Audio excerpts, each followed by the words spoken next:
ఇది దేశవ్యాప్తంగా ప్రపంచవ్యాప్తంగా శ్రీమన్నారాయణ స్వామి వెంకటేశ్వర స్వామికి మీద ఉన్న భక్తులు హైందూ ధర్మాన్ని కానీ హిందూ ధర్మానికి కానీ అందరూ కూడా ఆయన కొలుచుకొని ఆయన తాలూకు ప్రజల తాలూకు మనోభావాలకు సంబంధించిన అంశం చాలా సున్నితమైంది. ఎంత తక్కువగా మాట్లాడుకుంటే అంత మంచిది. ఎంత పవిత్రంగా మనం అంశాన్ని మనం డిస్కస్ చేసుకుంటే అంత మంచిది. కానీ మా సోదరుడు సీనియర్ మంత్రి గారు మరి ఎందుకోసమో దాన్ని అంశాన్ని పక్కన పెట్టి కొత్త అంశాలను ఎత్తి తీసుకోవడం అనేది చాలా దురదృష్టకరం, అప్రస్తుతం కూడా. అది ఈ నేపథ్యంలో మేము ఒకటే అడుగుతున్నాం. 2 అంశాలని, ఒకటి తిరుపతి, ఒకటి వచ్చి సింహాచలం. ఇప్పుడు ఇంతకుముందు ఎప్పుడే సంఘటనలు జరిగాయి అంటే కాదు, జరిగింది దురదృష్టం. అది ఒక తప్పిదనం, మానవ తప్పిదనం. దాన్ని మంత్రి గారి మాటల్లో కూడా అంగీకరించారు.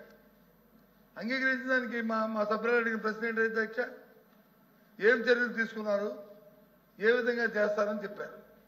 దాన్ని మొదట్లోనే వారు మాట్లాడినప్పుడు రికార్డులో ఉన్నాయి అధ్యక్ష, నేనేమి రికార్డు దాటి వెళ్ళట్లేదు.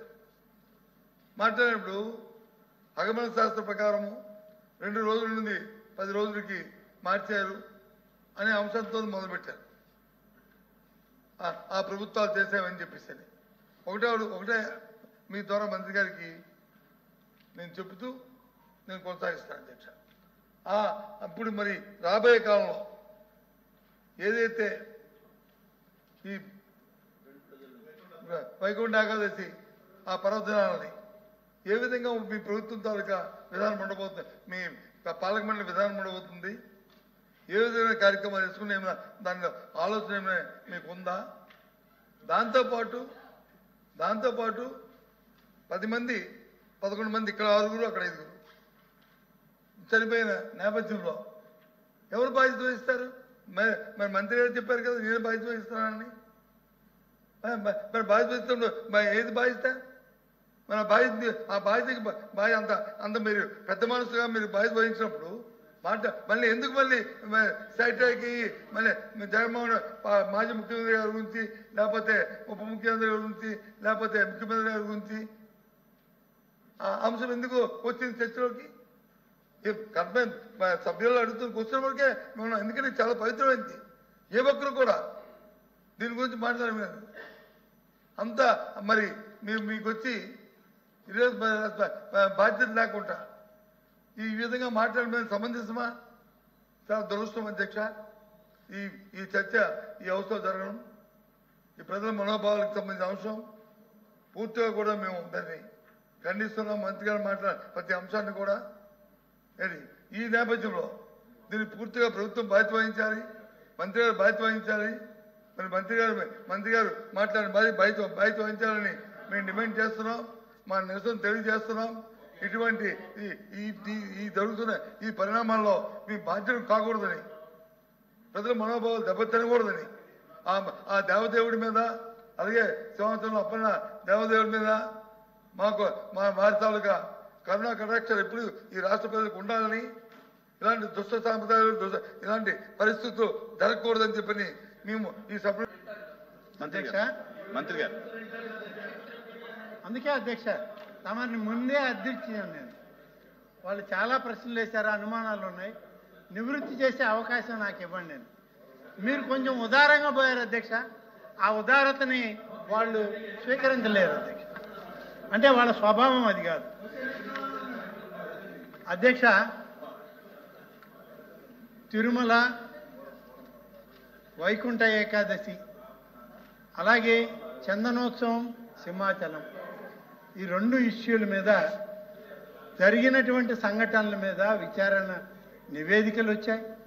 సంబంధిత అధికారుల మీద చర్యలు తీసుకున్నాం. ఇంకా తప్పులు జరిగినాయని ఏదైనా ఉంటే వాటిని కూడా బాధ్యత తీసుకుంటాం. చనిపోయినటువంటి కుటుంబాలను ఆదుకునే ప్రయత్నం ప్రభుత్వ పరంగా చేస్తున్నాం. ఇవన్నీ కూడా చెప్పాను అధ్యక్ష. 1-2 విషయాలు తమ దృష్టిలో పెట్టారు. జగన్ గారు స్విమ్స్ హాస్పిటల్కి ఉప ముఖ్యమంత్రి పవన్ కళ్యాణ్ గారు పేషెంట్ల దగ్గర ఉన్నారు అని అంటే ఆ పదాన్ని నేను వాడలేను, కానీ ఎవరికి ఏం భయం ఉంటే అని సెక్యూరిటీ గార్డ్స్ డిఎస్పీలని నెట్టేసి జై జగన్ అనుకుంటూ స్విమ్స్ హాస్పిటల్లోకి పోయింది వాస్తవం కాదు అధ్యక్ష. స్విమ్స్ హాస్పిటల్లో ఉన్నటువంటి వార్డుల్లో మామూలు పేషెంట్లు కూడా భయభ్రాంతుల్ని చేసి అక్కడి నుంచి వాడు పారిపోయేటట్టు చేసింది వాస్తవం కాదు అధ్యక్ష. ఇవన్నీ ఇవాళ సమాజం మర్చిపోతుందా? మీరు మర్చిపోయారేమో, మీ నాయకుడు మర్చిపోతాడేమో, మేము మర్చిపోవాల్సిన అవసరం లేదు అధ్యక్ష. నేను ముందే చెప్పాను అధ్యక్ష, 2 రోజుల సాంప్రదాయం అధ్యక్ష వైకుంఠ ఏకాదశి. 10 రోజులకి ఎలా చేశారు, కొనసాగిస్తారా అని అడిగారు పెద్ద ఆయన. కొనసాగించాలనా లేదా అనేది తిరుమల తిరుపతి దేవస్థానం యొక్క ఆగమ పండితులు, దేవాదాయ శాఖకు సంబంధించినటువంటి పండితుల యొక్క నిర్ణయం మేరకే ఇవాళ మా ప్రభుత్వం రాబోయే వైకుంఠ ఏకాదశిన మేము ఆ ఏర్పాట్లు చేస్తాం. మీరు తప్పులు చేశారని తప్పులు కొనసాగించే క్రమంలో ఈ ప్రభుత్వం లేదు అధ్యక్ష, మాకు అవసరం లేదు. వాస్తవంగా ధర్మం ప్రకారం, సనాతన విధానాల ప్రకారం ఏ సాంప్రదాయాలనైతే వైష్ణవ సాంప్రదాయాల్ని మరి వైకుంఠ ఏకాదశి రోజు మనం అమలు చేశామో అవే అమలు చేస్తాం అధ్యక్ష. తర్వాత అధ్యక్ష, కింద క్యూ లైన్లు ఉండేది లేదు అధ్యక్ష, అన్ని పై వరకే. టోకన్లు ఇచ్చినా, క్యూ లైన్లు పెట్టినా వైకుంఠ ఏకాదశి 2 రోజులు వచ్చిన భక్తులు అక్కడే టికెట్ తీసుకునేవాళ్ళు, అక్కడే వెళ్ళేవాళ్ళు. ఆన్లైన్లో టికెట్ తీసుకుంటే అక్కడే వెళ్ళేవాళ్ళు. తర్వాత ఇవాళ మేము వచ్చాక నెక్స్ట్ ఏది జరిగినా మెజారిటీ ప్రవేశాలన్నీ ఆన్లైన్లోనే జరగాలి, ఆన్లైన్లో పెట్టండి, టికెట్ తీసుకున్న వాళ్ళే పైకి వస్తారు, క్రింద సిస్టమ్ మార్చండి అని చెప్పి వాళ్ళకి కమిషన్ రిపోర్ట్ ఆధారంగా మేము చెప్పడం జరిగింది.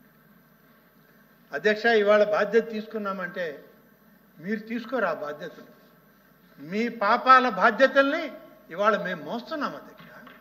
మీరు చేసిన దౌర్భాగ్యపు పనుల్ని ఇవాళ ఆధ్యాత్మిక దైవిక చింతన కలిగినటువంటి వాళ్ళగా, ఈ దేవాదాయ శాఖను చూస్తున్నటువంటి వ్యక్తిగా దాని బాధ్యతని నేను ఇవాళ తీసుకున్నాను.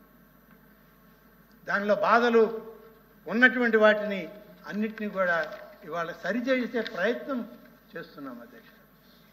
అధ్యక్ష, వీళ్ళ గురించి ఏమి చెప్తే తక్కువ అధ్యక్ష. నేను ముందే చెప్పాను అధ్యక్ష, మేము చాలా బాగా చేసాం, అసలు మా సమయంలో దేవుడు గుళ్ళోనే ఉన్నాడు, బయటికి రాలేదన్నాడు. ఎలా వస్తాడు అధ్యక్ష? రామతీర్థం గుళ్ళో శ్రీరాముడి విగ్రహానికి శిరచ్ఛేదన, ఇంకెక్కడ రాముడు? అక్కడ రాముడు ఎప్పుడు రావాలి అధ్యక్ష బయటికి? అలాగే అంతర్వేది లక్ష్మీ నరసింహస్వామి ఆలయం రథాన్ని దగ్ధం చేస్తే రిపోర్ట్ ఏమి ఇచ్చారు అధ్యక్ష? ఆనాడు ఉన్నటువంటి మీ తాబేదారులైన పోలీస్ అధికారులు, అక్కడ తేనెటీగల తొట్టి ఉందట, ఎవరో పోయి తేనెటీగల తొట్టికి నొప్పి పెడితే ఈ రథం కాలిపోయిందంట అధ్యక్ష. ఇప్పటికీ ఆ ఇన్వెస్టిగేషన్ జరుగుతూనే ఉంది. తేనెటీగలు దొరకడం లేదు అధ్యక్ష. మాకు దొరికితే విచారిద్దామంటే పోలీసులకి దొరకడం లేదు. ఇటీవలే ముఖ్యమంత్రి గారు ఒక నిర్ణయం చేసి మా అధికారులకి ఆదేశాలు ఇచ్చారు. ఆ తేనెటీగలు దొరకవు, అవి కుట్టి వెళ్ళిపోతుంటాయి. ఆ తేనెటీగలు ఈ సమాజంలో అక్కడక్కడ ఉన్నాయి ఇంకా. కాబట్టి ఈ తేనెటీగల్ని తరిమేసే పని ప్రజలు చేశారు, మనము చేద్దాం. కాబట్టి కాలిపోయిన రథాన్ని అక్కడి నుంచి తొలగించండి అని ఆదేశాలు ఇచ్చారు గౌరవం.